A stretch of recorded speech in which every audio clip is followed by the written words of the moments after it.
મેઘાએ વધારી ગરબા રસિકોની ચિંતા। આઠમ અને નોમના દિવસે ગરબા યોજાય તેવી સ્થિતિમાં નથી એક પણ ગ્રાઉન્ડ। જી હા, મેઘાની રમઝટ અને વાદળોનો વરસાદી રાસ હવે ખરેખર ગરબાના ખેલૈયાઓ માટે વિલન બની રહ્યો છે। છેલ્લા 3 દિવસથી સતત વરસાદી રમખાણને કારણે ગરબાના ગ્રાઉન્ડના જે હાલ થયા છે તેણે ખરેખર ગરબા રસિકોને ખૂબ નિરાશ કર્યા છે। એટલું જ નહીં, ગરબાના આયોજકોને મોટો આર્થિક ફટકો પણ પડ્યો છે। તમે જાણીને ચોંકી જશો કે રાજકોટમાં 2 દિવસથી પડેલા વરસાદને કારણે ગરબા ગ્રાઉન્ડમાં પાણી ભરાયા છે। વરસાદના પાણી સુકાઈ જ નથી રહ્યા। રાજકોટ શહેરના મોટા 17 ગરબા ગ્રાઉન્ડ પાણીમાં તરબોળ છે।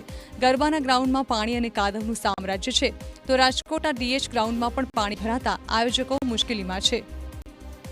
તે મોટાભાગના આયોજનો વરસાદી માહોલના કારણે છેલ્લા 2 દિવસથી તેમાં વિક્ષેપ છે તે પડ્યો છે અને આજે પણ જે પ્રકારનું વાતાવરણ જોવા મળશે, જો વરસાદ થાય તો આયોજનો છે તે રદ થઈ તેવી પણ શક્યતાઓ છે।